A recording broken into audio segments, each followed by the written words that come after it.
Olá, espectadores de Antagonista e Cruzoé, tudo bem? Meu nome é Wilson Lima, estou aqui do lado do nosso diretor de jornalismo, Carlos Grebe, e hoje trazemos para vocês mais uma entrevista especial. Dessa vez com o ex-presidente da República, Jair Messias Bolsonaro. Presidente, obrigado pela atenção, obrigado pela oportunidade desta conversa.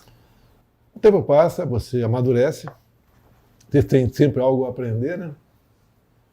E creio que essa entrevista vai ser muito boa para os políticos que estão aparecendo por aí. É um pouco da verdade que vem do coração, né? Eu continuo com o Joey 32 na cabeça. Só tem uma maneira de você realmente buscar ser feliz. Conheceis a verdade vos libertará, né? Exatamente. Foi uma pessoa de Resende que ligou para mim na época, né? Que eu comecei, na verdade, eu lancei minha candidatura, tá no YouTube, em novembro de 2014. Acredite se quiser. Mas como está documentado, está no YouTube. E essa pessoa logo depois falou comigo sobre a verdade, que o Brasil precisava de verdade. Na verdade foi uma mulher, né? Não quero citar o nome dela, porque ela, como ela está viva ainda, não sofreu nenhuma retaliação. E que só dessa maneira a gente podia fazer um Brasil diferente. Eu até tive uma experiência com uma pessoa de órgão de imprensa, e ela falou para mim, mas como é que você quer ganhar uma eleição falando a verdade? Você não vai ganhar nunca. Você tem que mentir, o povo gosta que haja dessa maneira. Eu pensei, falei, mas o meu objetivo não é ganhar a eleição. É, se chegar, ter liberdade para poder fazer aquilo que eu aprendi até aquele momento, como não fazer, que eu estava começando o 7º mandato de deputado federal. Começou dessa forma. Eu até considero a Bíblia, né, uma caixinha de ferramenta do ser humano. Até para quem não é cristão, por muitas vezes você acha uma passagem ali que cabe para aquele momento da sua vida. Então, eu sou católico, minha esposa é evangélica, e já li a Bíblia toda quando estava na fronteira, até porque é um convite você ler a Bíblia na fronteira. Lá não tinha, no meu tempo, era 8 horas de energia elétrica por dia, lá não tinha televisão. Obviamente, o telefone era um só na cidade. Então, nas horas de folga ali, você lia a Bíblia. Eu li a Bíblia toda. E, de vez em quando, eu recordo de alguma coisa, eu vou lá buscar para buscar alternativas, buscar uma solução. E tenho sido feliz. Presidente, posso fazer uma pergunta, Lógico. aproveitando que o senhor começou a falar disso? O senhor começou a sua campanha viajando pelo país inteiro, né? Essa estratégia da viagem, o senhor vai retomar nesses próximos anos, mesmo estando impedido nesse momento de participar de eleições? Olha, no momento eu estou inelegível, né? Estou sem tornozeleira eletrônica, né? E eu posso viajar pelo Brasil todo e tenho andado. Então, por exemplo, eu estive por 3 sextas-feiras seguidas em Goiânia, no tratamento dentário.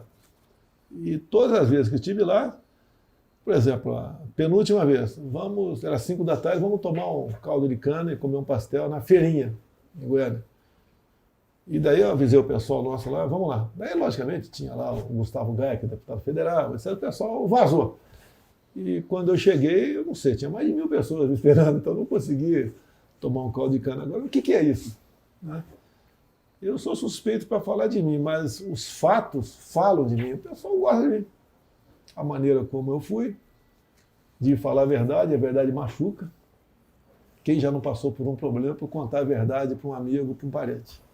Né? E depois alguém fala para você, por que tu não ficou de boca fechada? Mas, pô, o cara perguntou, eu tinha algo na minha consciência, acabei falando. Talvez essa forma de eu falar a verdade, que choca muitas pessoas, me marcou perante um percentual considerável da população. E que eu sempre toco, né? Hoje eu falei no encontro lá com os empresários, estava lá o atual prefeito, etc. Até, eu acho que eu falei não mais que 10 minutos, e uma coisa que serve para nos libertar. Quando você vê o Estado de Israel, lá não tem nada, não tem petróleo, não tem nada. E eu costumo dizer, olha o que eles não têm e veja o que eles são. Olha o que nós temos, o que nós não somos. Nós temos 26 estados no Brasil. O menor estado é Sergipe. Israel é menor que o estado de Sergipe. Como é que eles podem ser tudo aquilo? Isso é uma conjunção de fatores, né? Nós temos um grande problema no Brasil, é sermos ricos demais. Então, somos cobiçados. E os interesses estão aí. Países importantes querem nos manter numa situação parecida com colônia, né?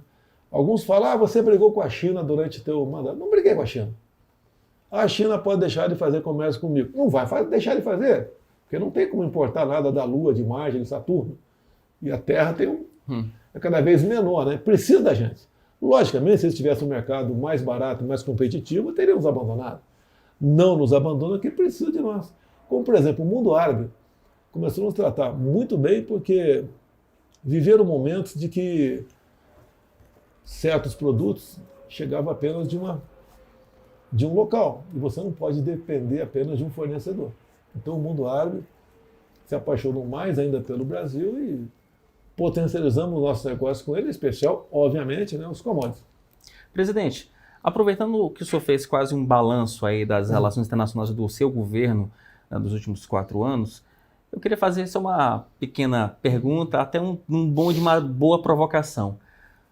O que durante esses 4 anos não foi feito que o senhor pensa até hoje? Poxa, eu poderia ter feito isso e com certeza teria feito se eu tivesse mais 4 anos à frente da presidência da República. Tivemos praticamente 1 ano e meio que o mundo não se comunicou fisicamente. Você estava impedido de viajar, tendo de vista a pandemia.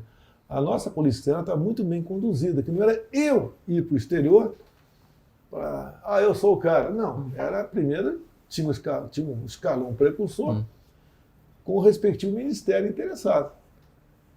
Você pode ver com o Trump. A aceitação foi excelente e ele soube, logicamente, tratar conosco, né? Eu nunca neguei minha admiração ao povo americano. E falei para ele algo que nós temos a mais aqui e poderiam fazer em conjunto. E certas coisas você só pode explorar no Brasil se você tiver uma parceria forte de um país bélico nuclear. Senão você não explora. De que vale uma Amazônia se você não pode buscar meios para o bem da população como um todo. O senhor é a favor da exploração de petróleo ali na foz do Amazonas? Sim, por vários motivos. Qual país do mundo deixaria de explorar uma riqueza como essa? O que existe no Brasil, tenho acompanhado um pouco da CPI das ONGs no Senado, né, conduzido por um senador do Amazonas, e obviamente muita coisa que é tratada ali eu já sabia. As ONGs trabalham com recursos de fora contra o desenvolvimento do nosso país.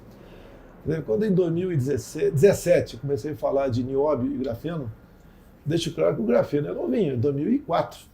Um cientista russo que descobriu, tive com ele, aqui, lá em Brasília, e comecei a falar que estava ainda no papel, fora da prancheta, né? A superbateria nióbio-grafeno. Qual é a diferença dela para as outras? A diferença é que ela suporta uma carga extremamente rápida, sem superaquecimento. Em 10 minutos você pode recarregá-la e teu carro pode ter uma autonomia de 400 km. O que nós temos aqui? Tem a energia hídrica, você tem a eólica, tem a solar, biomassa, você tem tudo aqui que você tem como recarregar teu carro, né? Até no meu governo nós facilitamos muito, zeramos muitos impostos de produtos para energia fotovoltaica, energia solar. Bem, então, se você tiver isso daí, desenvolver um carro com essa super bateria, eu entendo até que o Elon Musk teve aqui em 2018, 2022, aqui em São Paulo, estive com ele. E uma pessoa que fala pouco, tem que ser dessa maneira, né?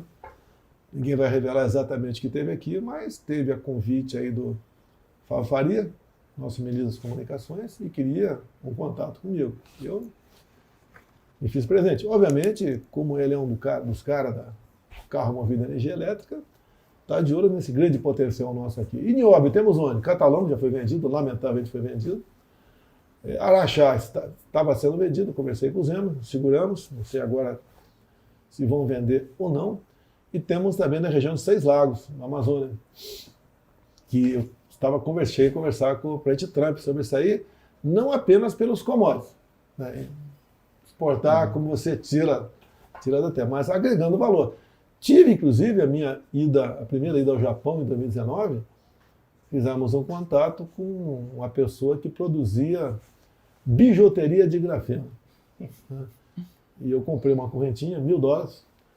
Daí avisei a Receita Federal aqui que estava chegando, paguei o imposto esse, para nego não falar que eu estava... Eu queria mostrar como mostrei a correntinha. Então você pode uma correntinha de nióbio, eu vou chutar aqui menos de 100 gramas, $1.000. E parece que uma tonelada está saindo por $30.000. Então peço o pessoal dar uma olhada aí o preço da tonelada de nióbio. Com certeza a audiência vai estar boa, né? Eu entendi uma coisa que o senhor disse, que precisa parceria com um país de poder bélico para fazer exploração de certas coisas. Do que o senhor estava falando? Você teria a pressão do mundo todo contra a exploração disso em terras indígenas. Nós apresentamos em 21 um projeto para permitir o indígena fazer na tua terra o que você faz na tua fazenda do lado.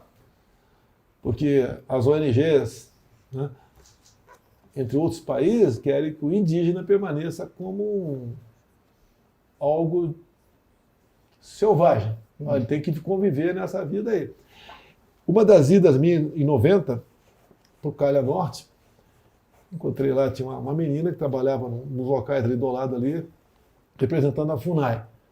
Os galpões estavam todos abertos, Caixa Econômica, ninguém, Polícia Federal, ninguém estava lá. Estava lá da FUNAI, fiz amizade com ela, quer dizer, rapidamente. Ela ganhava o dobro do que ganhava da FUNAI.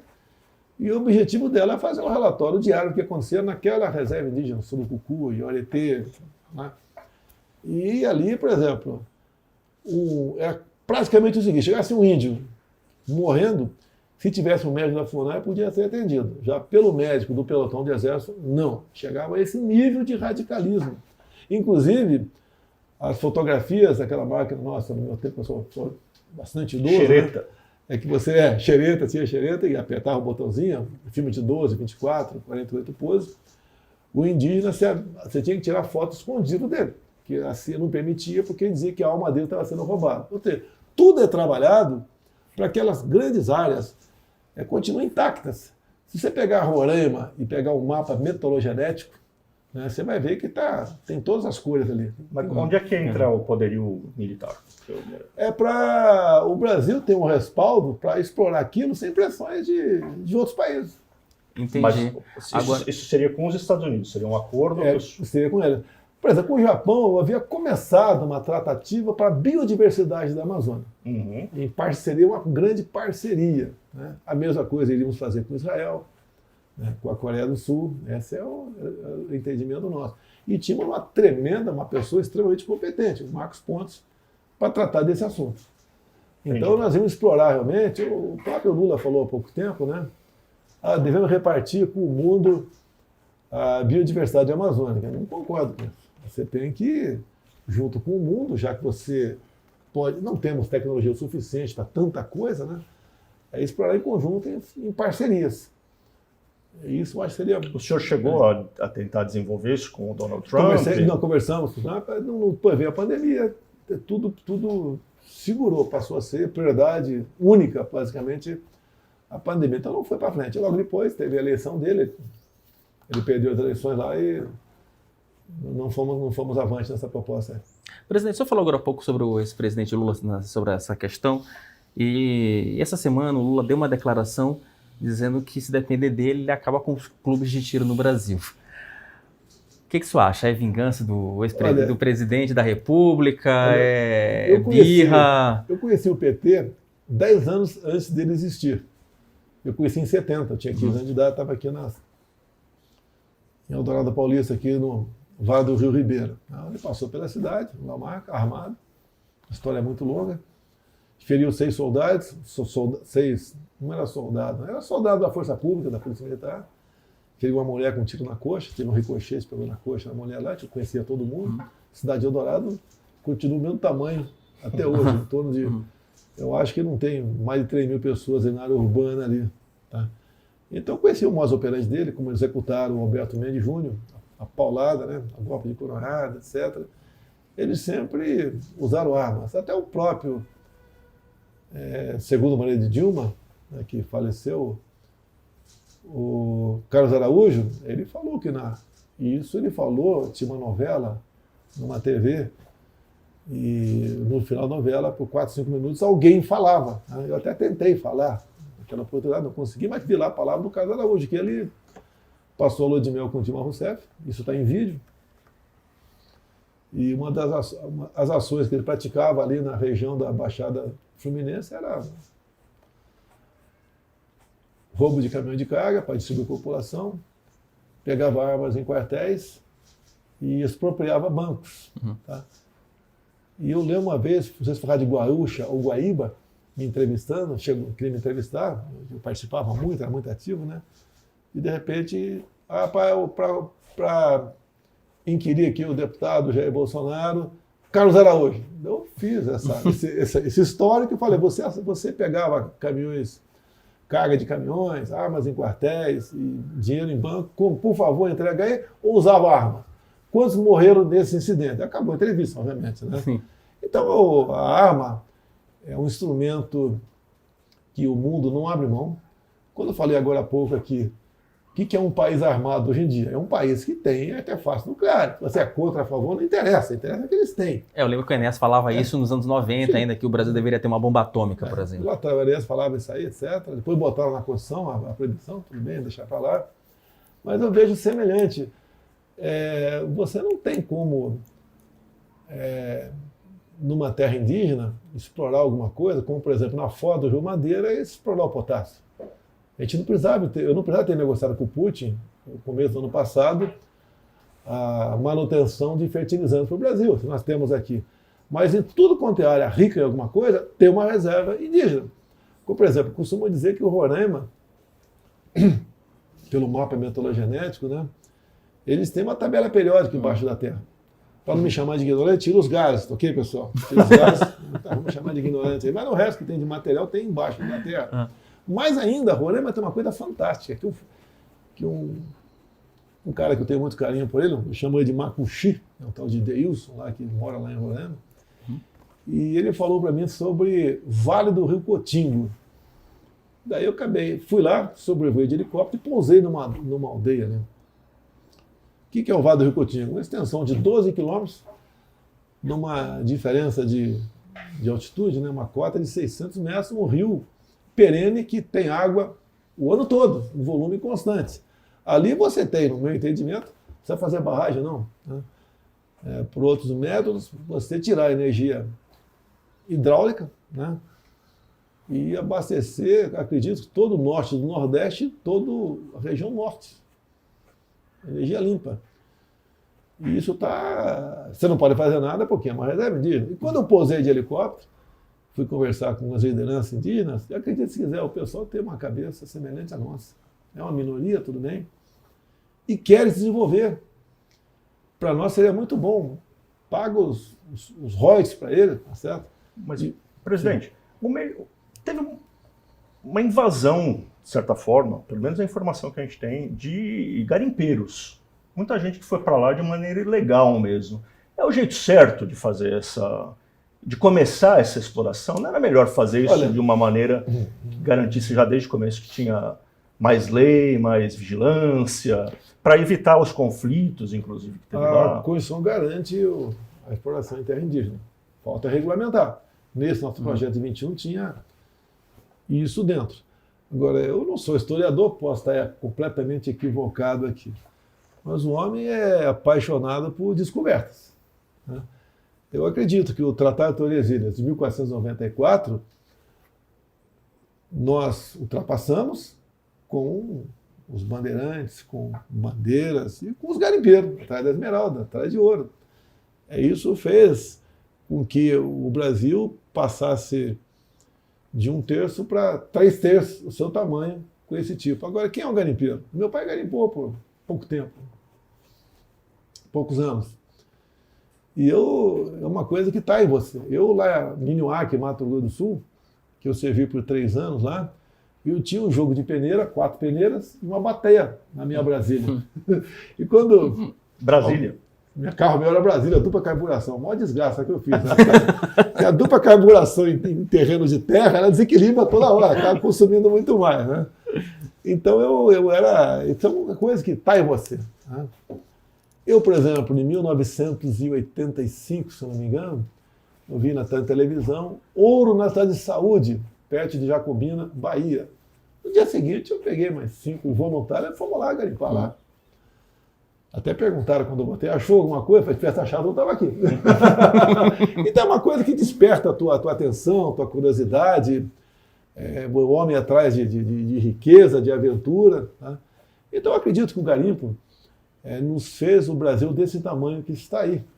Mas não é uma coisa muito 500 anos atrás ainda? Mas se você pegar, se fala em garimpo na Amazônia, você pega as Guianas ali, tem garimpo lá. Até na Francesa. E ninguém critica o que eles fazem. Como é que, quanto de terra, nós temos 14% do nosso território demarcado como terra indígena. As Guianas, são 3, né? Cada uma tem quanto por cento? Quase nada. Né? As Guianas, as duas, eu tive lá em Suriname e tive também na Guiana mais à esquerda ali, que a inglesa ali. Descobriram petróleo há pouco tempo até lá. A reserva dessas dois países, né, é o equivalente às nossas reservas prospectadas até o momento. Então, é uma riqueza fantástica.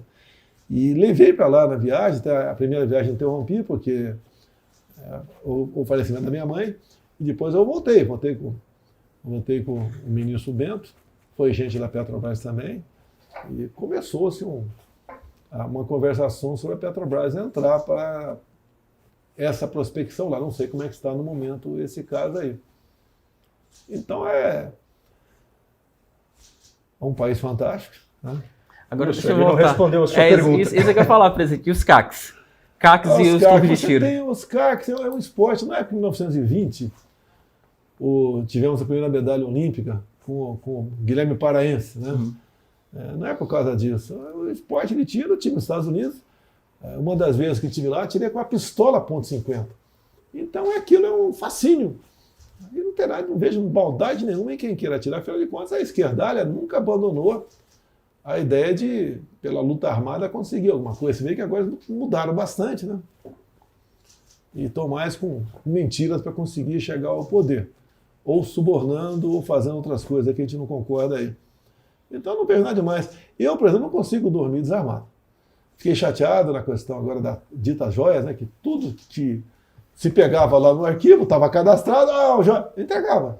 E não gostei, fiquei chateado quando entreguei meu fuzil, que eu ganhei num dos países lá do mundo árabe. E na busca e apreensão lá em casa, atrás do cartão de vacina, né?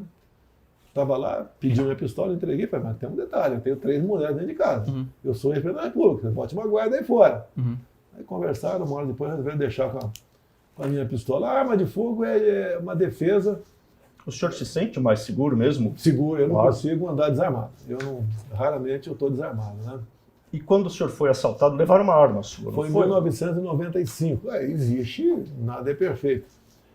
Eu tinha ido à praia uns dias antes, e um filho meu, não sei qual foi, né? Ele me deu um golpe lá e eu tive um problema na costela. E eu estava andando com a minha moto, meio tipo assim, um cara que não tem muita experiência com moto, apesar de ter. No Rio de Janeiro você não vive, não passa uma semana. Tudo reboto, a Avenida Brasil, se não for bom motociclista, tu vai morrer. Eu estava indo da Tijuca para Bento Ribeiro, e o túnel Noel Rosa ali, né? Quando eu parei a moto, um cara chegou, moto atrás de mim, o cara me deu uma pancada aqui atrás, porra. Eu parei, o cara apontou para a minha cabeça, tá? Deixa a moto ligada. Eu desci da moto, confesso que dá um branco em você, não adianta falar que tu é machão, para mim deu um branco, pô, que a surpresa não é fácil, né? E eu estava pronto para reagir, né, esperando a oportunidade, o cara apontando, daí o cara botou a arma, abaixou a arma assim, o outro cara estava subindo na moto, daí o cara falou, volta que ele tem. Que na carenagem da minha moto estava escrito CAP Bolsonaro 1720, era meu número de candidato. O cara viu que era militar. Daí o cara veio, levantou minha camisa, tá atrás da pochete tinha uma Glock, que tinha munição na câmara, ele tirou e passou, passa uma história na tua vida, né? Na cabeça. E foi embora. Eu sentei, falei, pelo amor de Deus, o que aconteceu? Ainda bem. Bem, 2 dias depois nós recuperamos a moto e a pistola na favela Roberto Carlos em Acari. Foi o 9º batalhão que, na verdade, recuperou isso aí. Mas o que aconteceu de fato, vamos ver depois, lá tinha um traficante, lá, um tal de Jorge Luiz, que era conhecido como dono de um harém, e talvez algum paraquedista lá falou com ele que ele recebeu lá a moto e a pistola em troca de alguma coisa, né? Droga talvez, e resolveu, em 85, eu tinha no segundo mandato de deputado federal, daí foi telefonada para o 9º Batalhão da PM e o comandante de Anjos, se não me engano o nome dele, foi lá e trouxe de volta a moto e a pistola. Faltava apenas um cartucho. Agora, presidente, essa história que o senhor passou, o senhor mesmo passou, não é um motivo para ter pelo menos um registro mais rigoroso das armas que as pessoas são proprietárias? Então ele está rigoroso demais. Tem um registro. É feito, não é qualquer um que pode comprar uma arma no Brasil. Era impedido comprar arma. Você pode ver, o PT não respeitou o referendo das armas. Está bem claro, pode ou não comercializar. E o não, né? O não pode, né? Resumindo, passamos a ter o direito de comprar munição. E o PT, como é que ele brecava isso aí? A comprovação de efetiva necessidade. Até o meu filho Eduardo, essa semana, para renovar. Não foi o Carlos que teve? Carlos, para renovar, foi negado pela Polícia Federal.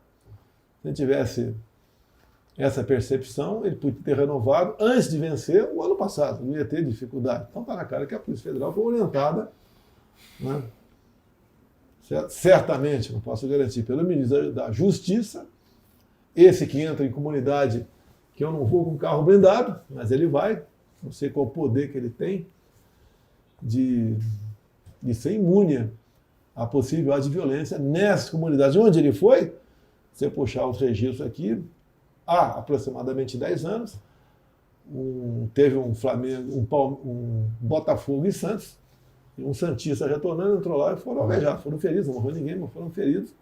Ninguém perguntou, ninguém falou, para aí, não, meteu fogo logo. Tudo bem.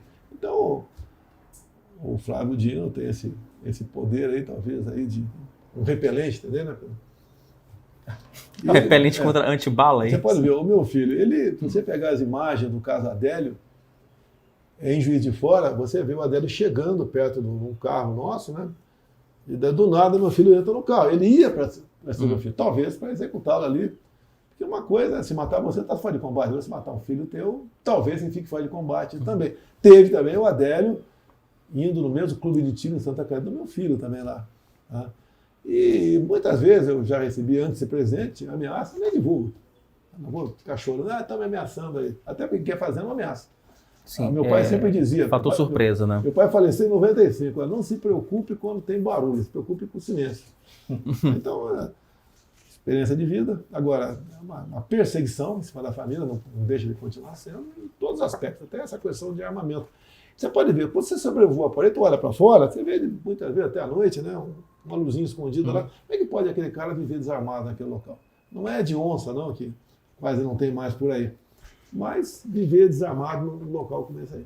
Hoje em dia você não vê. Você viu que caiu muito a questão de furto e roubo de defensivos agrícolas, Você não viu o MST trabalhando, agindo comigo. O MST ficou... Tomamos outras medidas, mas o armamento ajudou a inibir o MST. Presidente, o senhor falou agora há pouco, 2 vezes a palavra perseguição, né? O senhor se sente perseguido após ter deixado a presidência da República? Olha, não precisa eu falar, você vê isso aí. Por que inelegibilidade? Eu entendo que triste é o país que condena seus cidadãos, né, não por erros ou falhas, condena por virtude. O que eu vejo do meu governo, 4 anos, praticamente 2 vou separado por causa da pandemia e outras coisas, nós entregamos o Brasil melhor do que recebi em 2019. Né? E desde quando assumi, vai dar um golpe, vai dar um golpe. Que golpe? Se tivesse que dar um golpe, daria durante o mandato. E não uma semana depois de ter deixado a presidência da República. E aí, a questão do 8 de janeiro, até isso vai fazer parte da pauta, né? 8 de janeiro, o que aconteceu? Os acampamentos praticamente estavam murchando, né? E daí, na quinta para sexta, começou via mídias sociais uma convocação para Brasília, que todo mundo estava sabendo o que estava acontecendo. Estava fora do Brasil, estava sabendo, entendendo? Você não acha nas mídias sociais nossa, que é muito ativa, dos 50 e poucos milhões de seguidores, logicamente, que você soma todas as redes. Então, tem uma França 30 milhões de seguidores, nós temos. Não tem nada de nós estimulando a fazer isso ou aquilo. Eu resolvi, dia 30, ir embora, jamais ia passar, mesmo se fosse um segundo mandato meu, não concorreu, jamais passaria a faixa para alguém com um passado do atual presidente que está aí. Jamais. Jamais. Até da forma como ele foi tirado da cadeia, da forma como ele foi descondenado para driblar a lei da ficha limpa, né? E depois tudo o que aconteceu também é como o TSE tratava as questões interessadas a mim, é ele, um comportamento completamente favorável ao outro lado. Tá? Mas eu considero as ações do ano passado página virada aí. Presidente, o senhor disse que nunca quis estimular isso, o 8 de janeiro e tudo mais, mas tem um episódio lá de 2020 que o senhor compartilhou no seu YouTube, no seu Facebook, no seu Twitter, uma entrevista de Visgandra falando do artigo, famoso artigo 142 da Constituição, falando de intervenção pontual e tal. O senhor não estava ali sugerindo que aquilo era um caminho bom para o país? Vamos voltar para 16? Foi o ano do impeachment da Dilma. Eu era deputado federal. Até meu voto ficou muito conhecido lá pelo impeachment. E uns 200 deputados usaram da palavra por 5 minutos antes do impeachment da Dilma. Até começou, por volta de quinta-feira, se não me engano, 3 dias depois é que houve o impeachment da Dilma. E eu ocupei a tribuna por 10 minutos. Em 2017, a Dilma já fora, o ex-comandante do Exército, né, era comandante, o Vilas Boas, comandou o Exército naquela época do impeachment da Dilma, ele falou que a auxília parlamentar dele, do Exército, foi procurada pela esquerda como é que o Exército encararia um estado de defesa. Pô, ninguém falou, ninguém discutiu nada, tá? A defesa. Quando você fala estado de defesa, sítio, 142, intervenção federal, tudo é remédios previstos na Constituição, que a iniciativa não pode ser do presidente, mas tem a colaboração do parlamento brasileiro. Quando você fala, por exemplo, estado de defesa e sítio, você tem que ouvir os conselhos, mandar para lá. O artigo 142 é quando há um poder desequilibrado, você toma a providência, mas também não é... Isso, qualquer poder pode tomar uma medida nesse sentido, mas se perguntar para o povão o que é o artigo 142, o pessoal não sabe.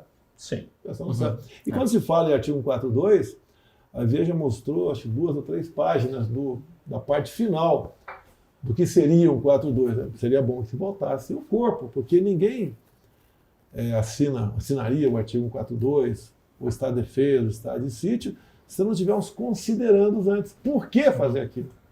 E outra, quando se fala em possível golpe com respaldo na Constituição, quem fala isso aí é uma pessoa que não está interessada em buscar a verdade de um momento. Tá? Da minha parte, houve alguma assinatura de qualquer documento? Não houve nada. Eu convoquei os Conselhos da República da Defesa para tratar esse assunto? Não. Né? Agora, o que muita gente queria era eleições limpas e transparentes o ano passado.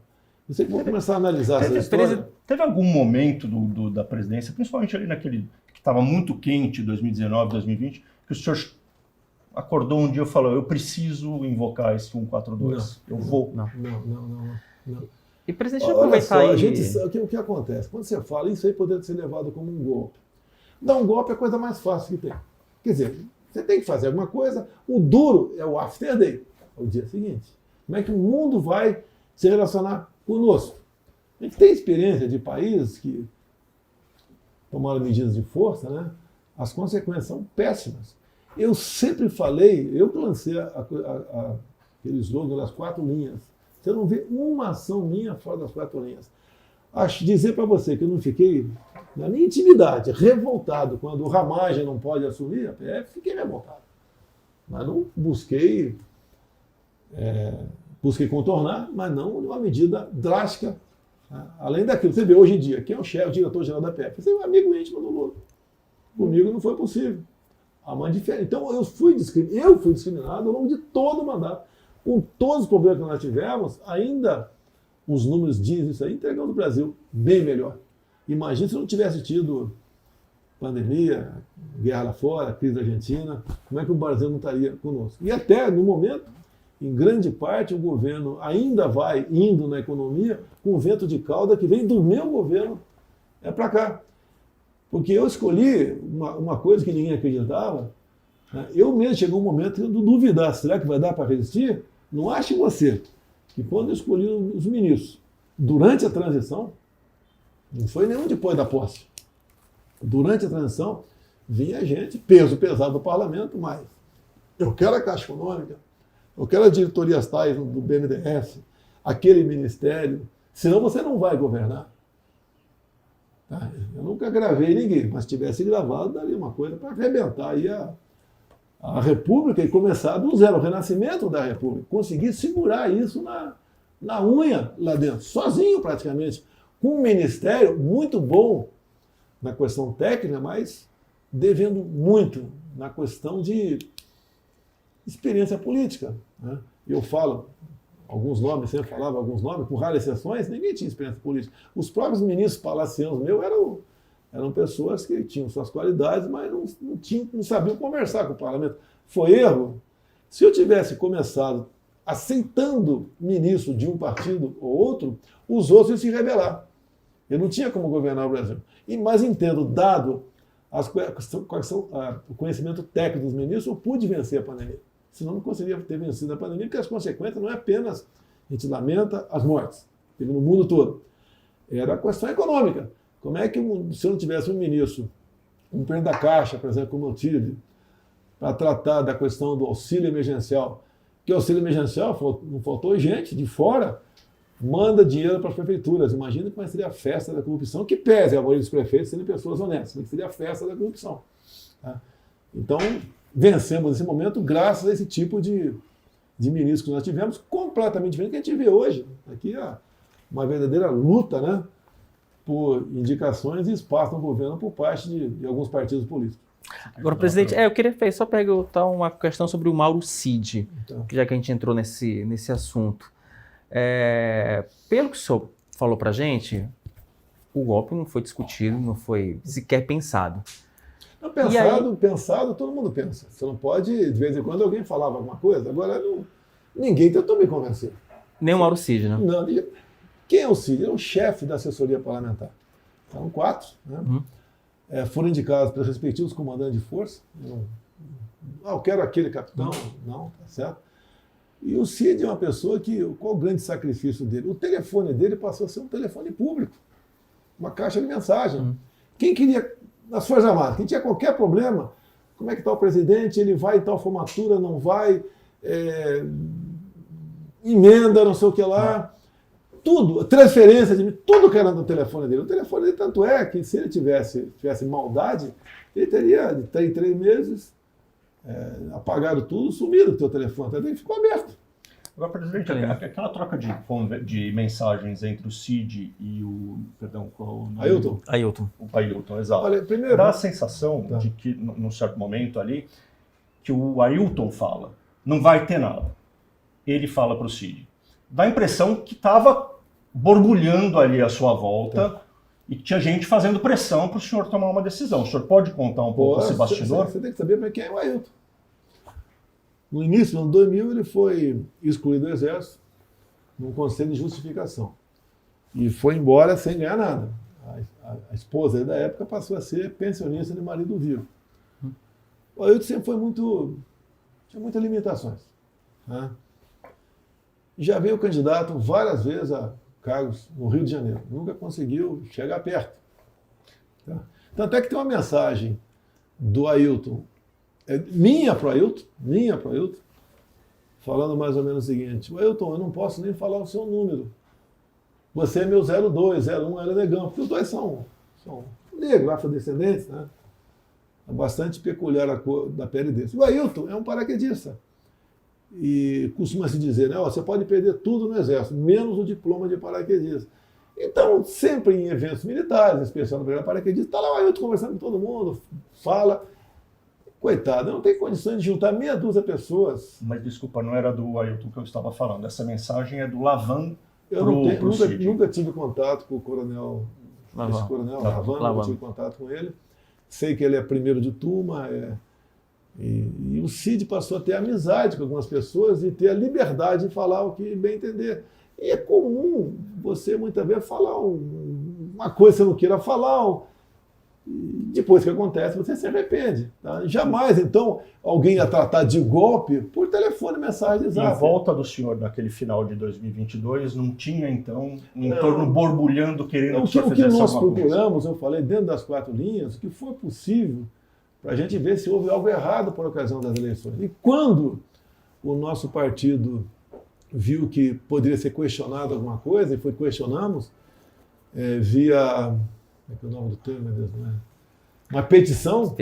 Em poucas horas depois, ela foi indeferida e nos coube uma multa de 22 milhões de reais. Você nunca viu isso no lugar nenhum. Isso é um abuso. É aquela decisão da Alexandre de Isso Moraes é um no abuso, final não do tem ano. como entender. Daí vamos recorrer, peraí, recorrer a multa vai ser 100 milhões agora. Ou seja, o Alexandre de Moraes resolveu. Se me falar, aqui não tem problema, está tudo certo, e quem falar é multa, e só faltou falar cadeia. Agora, vale a pena aprofundar um pouquinho esse assunto aí. Né? O que aconteceu em 2018, no segundo turno? Chegou no TSE um papel, né? Falando de fraude nas eleições. Bem, só frauda quem ganha. Já não vai fraudar para perder. A presidente era a senhora Rosa Weber. Ela determinou um inquérito.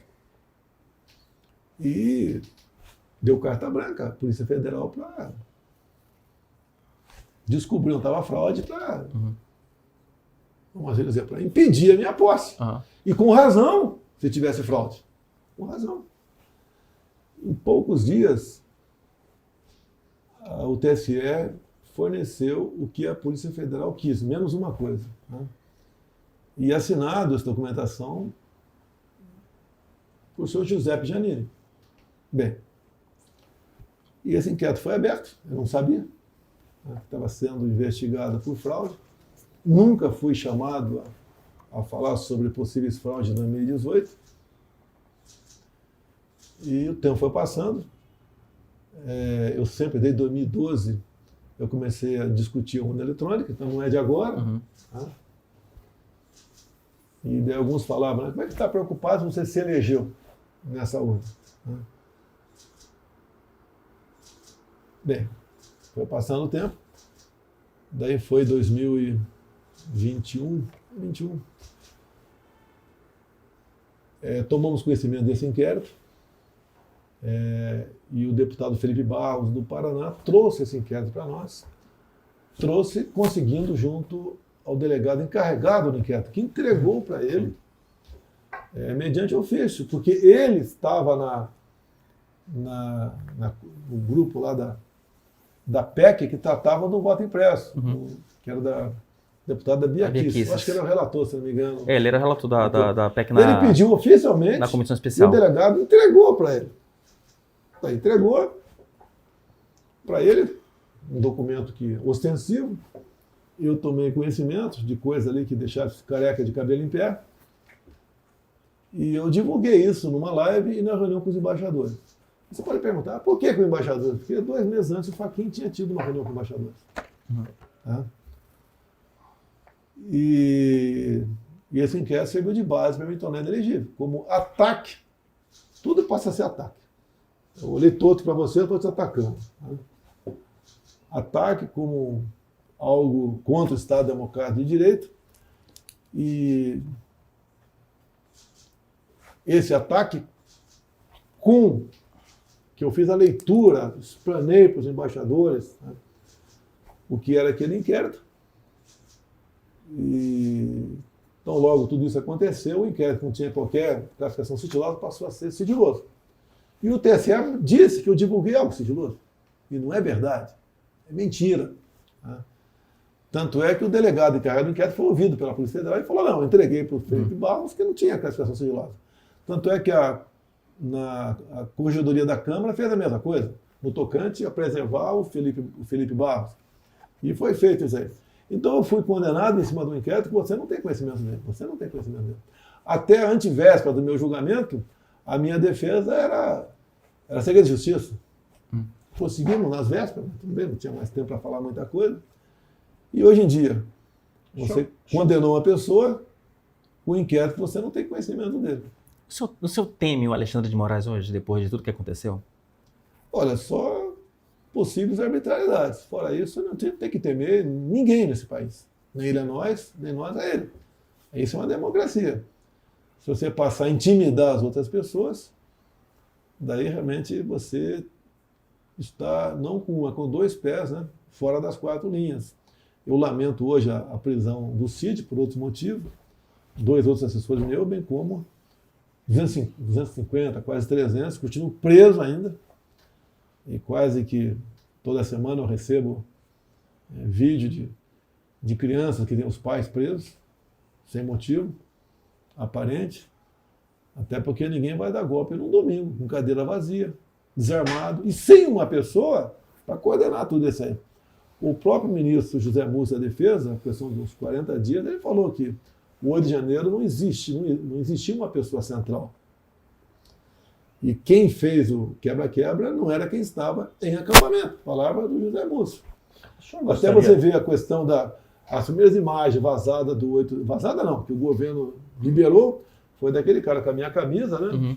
Jogando o relógio no chão. Que foi divulgado no Fantástico, se não me engano. Exatamente. Sempre a Globo está em primeiro lugar lá. E logo depois, a CNN divulgou outras imagens que falaram, começaram a acusar, foi militar que vazou, foi não sei quem que vazou.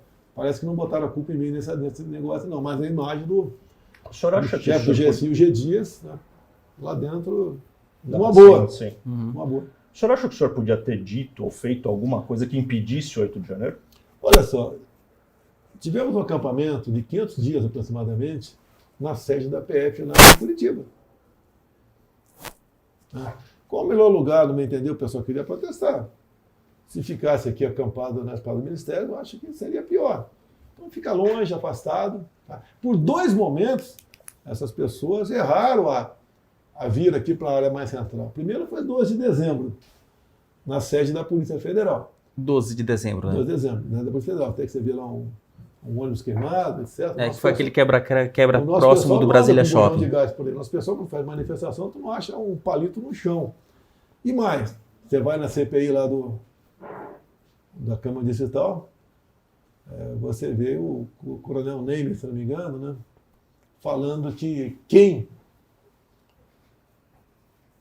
fez aqueles atos de vandalismo 12 de dezembro era o pessoal que estava em hotéis. Daí, quando a CPMI, por requerimento, pede para que os hotéis forneçam a relação de quem tinha ocupado os hotéis. E, obviamente, ia entrar quem pagou a conta. Sim. Falou tanto de financiadores, bem, a CPMI, que tem a maioria do governo, não autorizou essa relação dessas pessoas. A CPMI do Senado, Câmara. Do Senado, a CPMI nossa aqui. Aí você vê que o governo está extremamente interessado no que se apure nada. Ele quer que continue valendo a narrativa dele como se fosse um golpe. Isso não existe. Logicamente, sabe que o pessoal quer chegar a mim.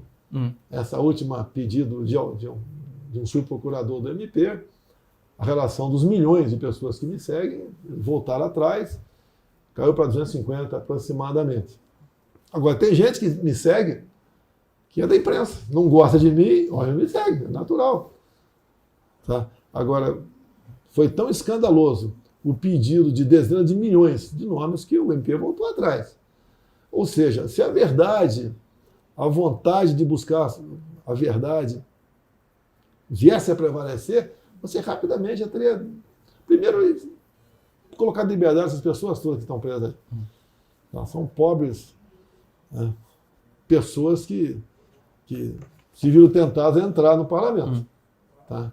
Não era para ter entrado.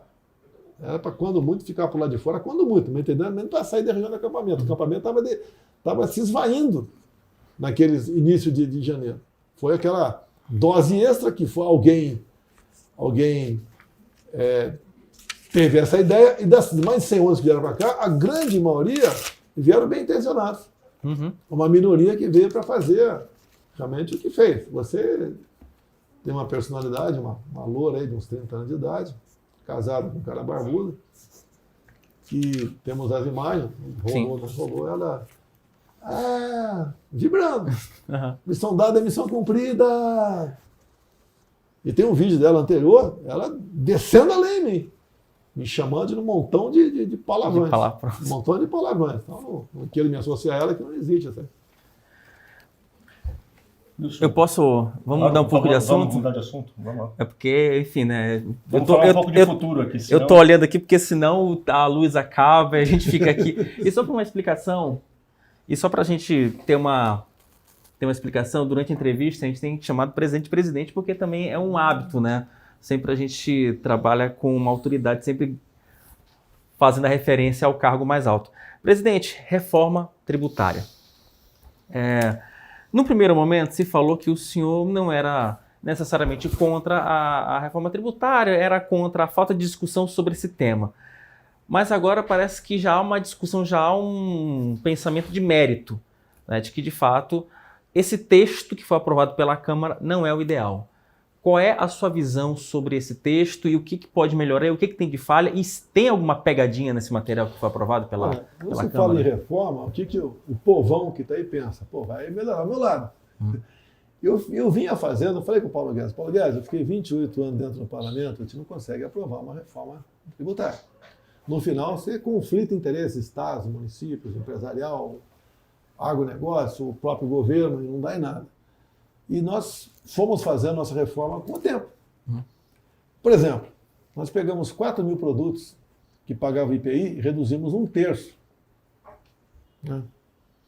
Nós, por exemplo, imposto de importação de pneu de caminhões, de peças de tratores, jet ski, veleiro, material para energia solar, muitos medicamentos aqui no Brasil, nós fomos diminuindo a carga tributária.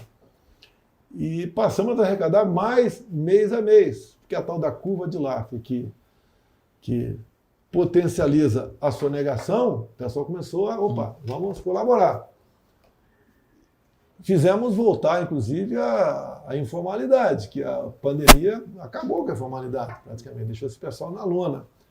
Então, a nossa ideia no corrente ano é continuar esse tipo de trabalho. O Paulo Guedes falou até antes das eleições que, olha, reduzimos em 1/3 o IPI, mas temos margem para reduzir todo o IPI. Nós fomos ao parlamento, ninguém baixou o combustível na canetada.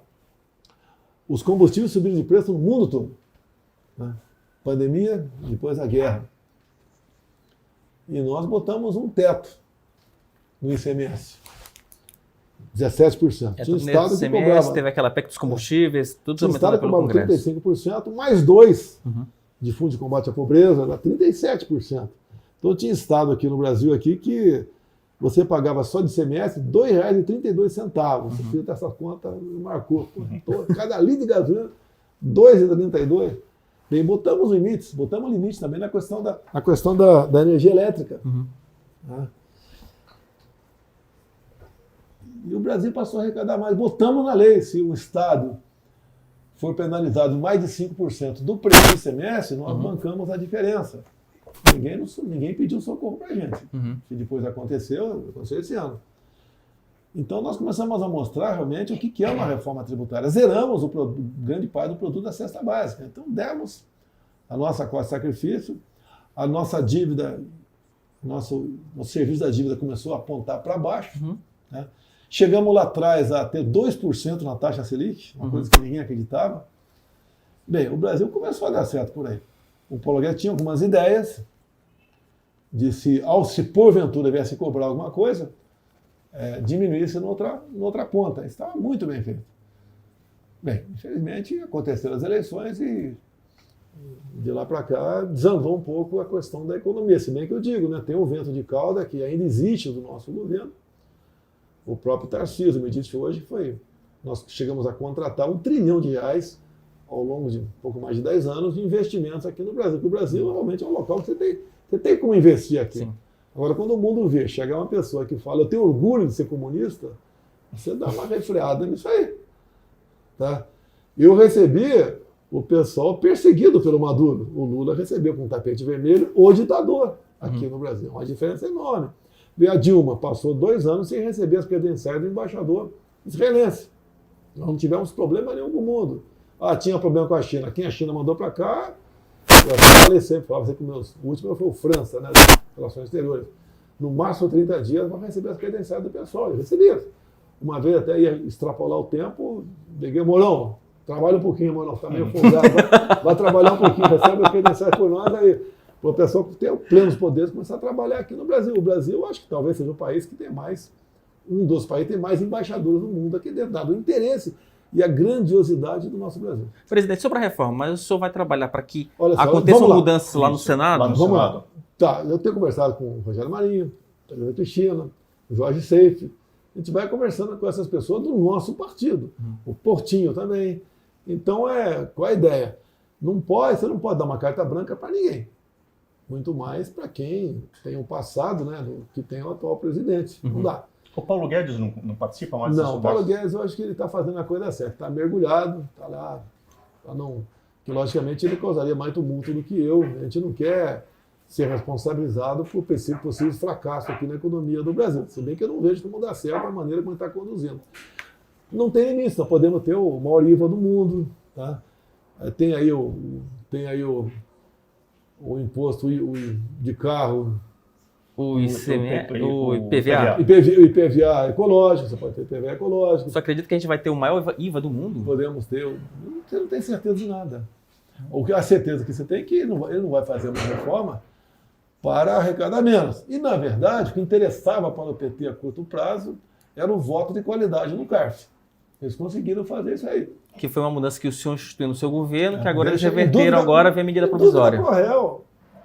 O governo arrecada demais, em dúvida pro réu. Agora, em dúvida, não vai ser pro réu. O voto de qualidade é do governo, ele pode ou pegar o dinheiro... Em dúvida pro Haddad. Ou negociar. Virou em dúvida pro Haddad. Ele pode pegar o dinheiro ou negociar. Você pode ver. Um dos trabalhos do Rogério Marinho, que quando estava lá, secretário do Paulo Guedes, ele extinguiu revogou umas 5 mil normas regulamentadoras. Eu costumo contar a história do banheiro, né? Chega da tua empresa, vou lá no banheiro, tinha 40 e poucos itens a ser observado.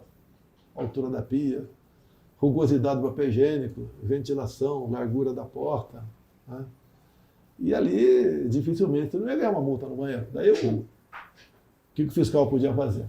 Ir para o bom senso ou te chamar num cantinho para conversar. É uma minoria que faz, mas faz. Quando nós revogamos tudo isso, você começa a dar um respiro para o empreendedor no Brasil. A mesma coisa. Você vai cortar a região de Matopiba. Você vai cortar, por exemplo, a folha da carnaúba para cera.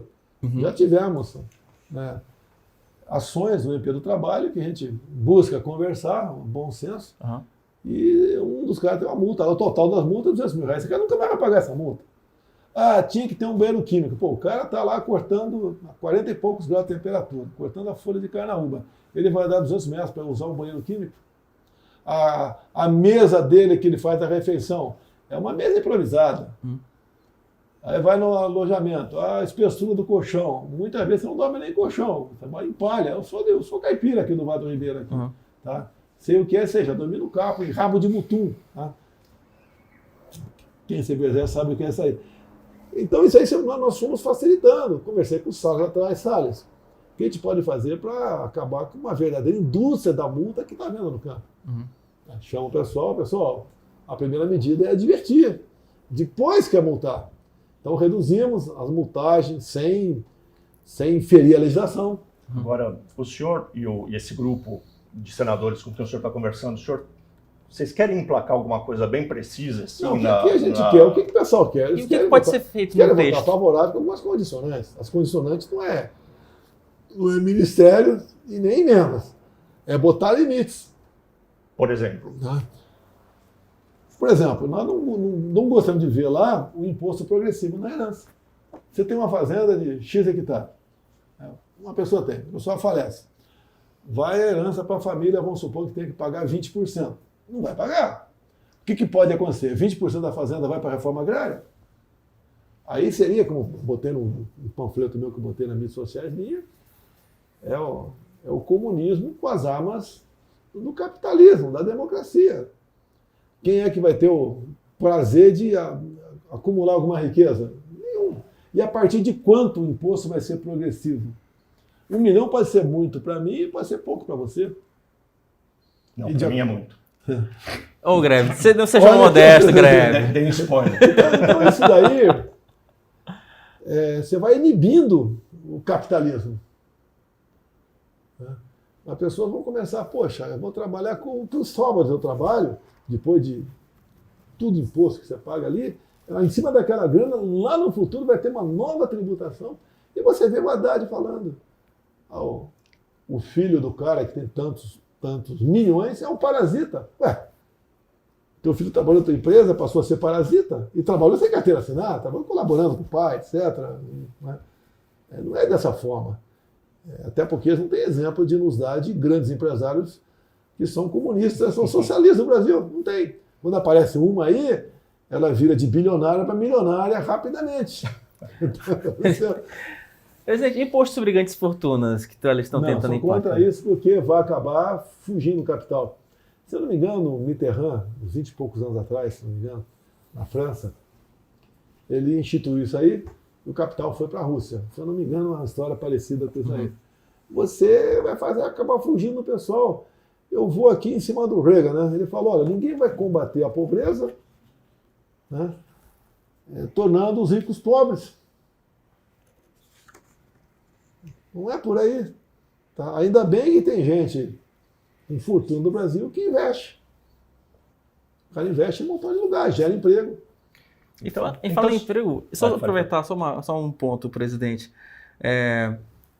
Uma das questões da reforma tributária foi justamente o Tarcísio de Freitas, que no primeiro momento teve aquele desentendimento, né, porque ele conversou com o Haddad para que fossem feitas algumas alterações.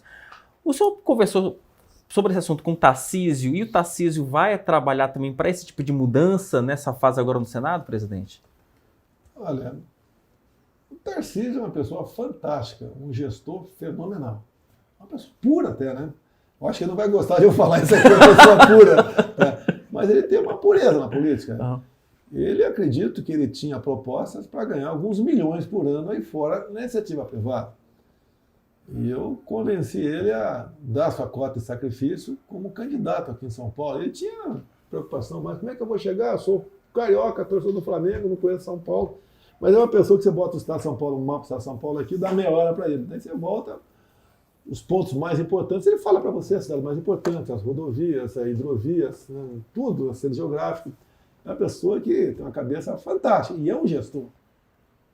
É muito mais fácil para ele administrar São Paulo do que para mim, por exemplo. Uhum. Porque ele sabe como fazer. Ele não vai depender de ninguém no tocante a isso aí. E qual a visão que ele teve?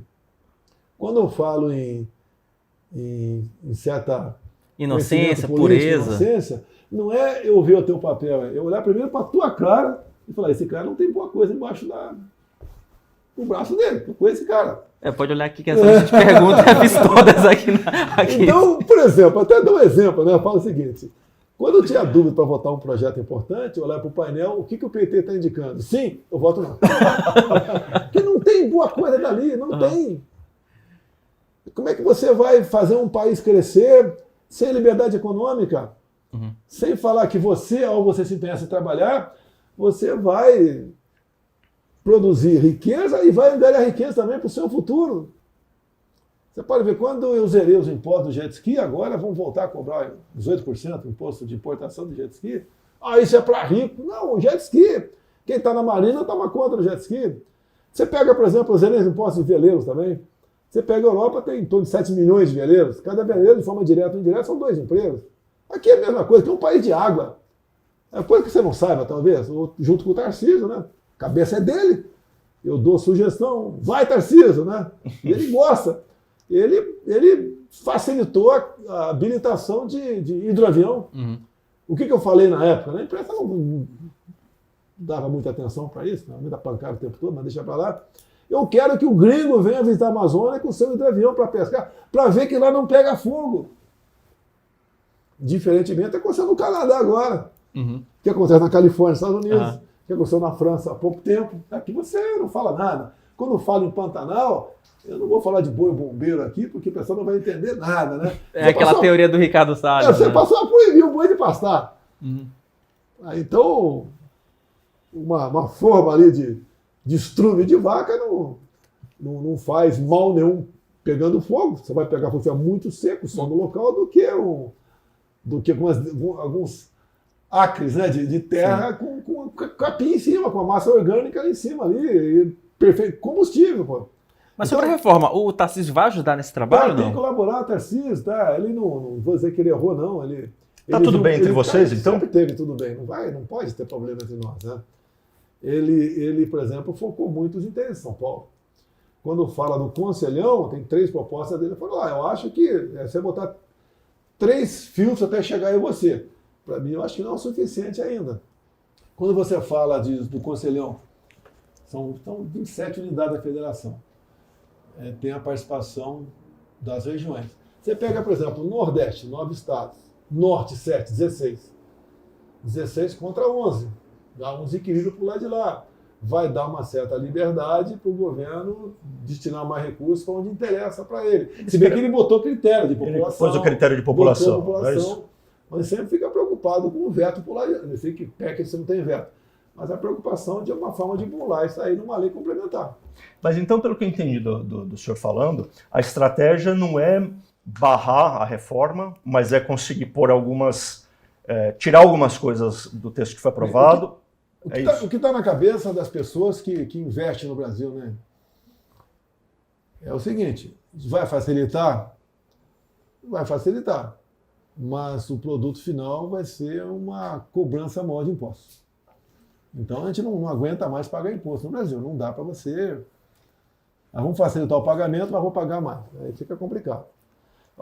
Acredito que vem boa hora esse recesso parlamentar, que o pessoal está se inteirando, conversando com quem produz no Brasil, né, os nossos patrões, para decidir corretamente o voto dele. Eu tenho falado, sem nada contra o deputado, mas estou dando sugestão por aí. Olha, em cada estado, o grupo empresarial ali, convida o deputado que votou sim para falar, por quê? Vem aqui, tu vai falar para nós, vamos fazer uma videoconferência também aqui, vai abrir nossas lives, etc. Você mostrar para todo mundo, né? Por que você votou favorável à reforma? Quais são os pontos bons? Duvido que eles compareçam. Duvido. Que foi a toque de caixa. Uhum. Até o próprio Tarcísio, né? Quando ele conversou, no dia seguinte iam votar, porque iam pegar novas sugestões. Na verdade, acolheram algumas boas sugestões, mas outras, no meu entender, não boas sugestões foram acolhidas. E quando chegou na boca da noite, em votação. E o papel do Arthur Lira? O que o senhor achou nesse episódio? Eu me dou bem com o Arthur Lira, não tratei esse assunto com ele, deu uma ligada para mim, falou por alto, né? O Lira é o cara que é o dono da pauta. Presidente, eu só acho esse texto ruim da reforma. Eu não acho bom esse texto, não. Nós estamos fazendo uma boa reforma tributária. Realmente, nós vamos acabar projeto de lei, vamos né? acabar com o IPI. Que seria mais fácil, né? Porque é uma tramitação mais prática, você não precisa de maioria constitucional, você consegue entrar. Você vê a vantagem dos combustíveis. Todo mundo ganhou com isso. Tivemos 3 meses de deflação. Presidente, uma última perguntinha aqui, porque a assessoria já está matando a gente aqui. 2026, qual vai ser o papel do Jair Bolsonaro para 2026? A gente passa por 24. Se a gente fizer, não vamos falar 1000 prefeituras, talvez consiga fazer, né? 1000 prefeituras para 24? O senhor tá com uma meta, o senhor sozinho está com uma meta maior do que o do MDB, que só quer 900. A meta do Valdemar, eu vou jogar no colo do Valdemar, né? O Valdemar quer 1000. Tem muito prefeito vindo para o nosso lado. Muito prefeito vindo no momento. Tem interesse. Nós estamos com um problema que todos os partidos queriam ter candidatos em excesso. Câmara Municipal e também para a prefeitura, vice, etc. Né? Bem, não vamos ser os donos da verdade. Temos que conversar com o Valdemar. O PP, por exemplo, Mato Grosso do Sul, estamos acertando com a prefeitura, a gente apoia eles, nós somos o vice nosso. Ou não é o vice nosso, a gente apoia também. E nós queremos é que a esquerda, falar em retrógrado, seria pleonasmo abusivo, né? Mas que essa esquerda não volte, não ganhe mais municípios por aí. Essa aqui é a intenção. Que o livre mercado, realmente, o respeito à propriedade privada, o amplo direito à defesa, é isso tudo que a gente entende que bota o Brasil para frente. 26? A 26 é uma outra história pela frente. Eu costumo dizer, né? Eu só vou estar morto quando estiver enterrado.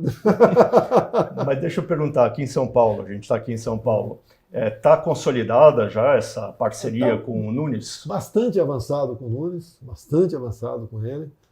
É um nome ali que está até, não acredito muito em pesquisa, mas tem pesquisa dando ele com 56% de aprovação aí. E tem trabalhado.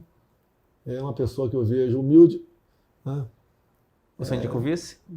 O vice eu não sei quem vai ser. Tá? Tem aparecendo uns nomes por aí, por enquanto. Eu até Mas falo, o senhor falo para possível vice. Não, O senhor indica, não? possível vice é igual um casamento. Não pode ser um casamento arranjado. Tem que conversar com ele. Olha, esse vice pode ajudar, não pode. E não tem eleição ganha.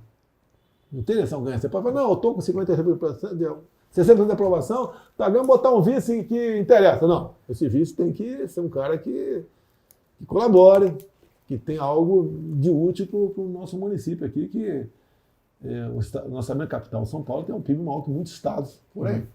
Então o que falta para... Eu costumo falar para todo mundo, né, que a gente tem que tomar algumas tubainas juntos para a gente marcar a data do casamento. Isso eu falei com o Ricardo Salles, a questão de 2 meses atrás. Ricardo Salles. O Salles era um nome que estava na pauta ali. De repente o Ricardo Salles resolveu aí achar que tem que ser ele. Mas tudo bem, isso aí já é passado aí. Então está bastante avançado a reeleição do atual prefeito. O Valdemar já declarou amor para ele.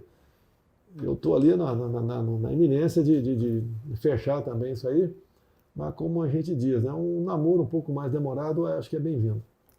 Presidente, olha, obrigado pela atenção, obrigado pela conversa. Carlos Graeb, presidente. Muito obrigado, presidente. Alguma última mensagem? Teremos outras? Olha, se depender de mim aqui, vamos ter outra. Mas, presidente, teremos. agora, por favor. Você está confirmando uma coisa que eu falei no CEPAC lá nos Estados Unidos, com o Trump do meu lado, depois com um cara com a voz bem de máscara, né? Presidente Bolsonaro, eu te amo, tchê! Na terceira vez que eu falei, eu sou o ex mais amado do Brasil. Até pela imprensa agora, estamos descobrindo que existe um certo amor entre nós também, ok? Presidente, obrigado pela atenção, obrigado pela conversa. Foi até mais longa do que a gente imagina. Mais longa do que a gente imagina. Senhores, até a próxima. Muito obrigado.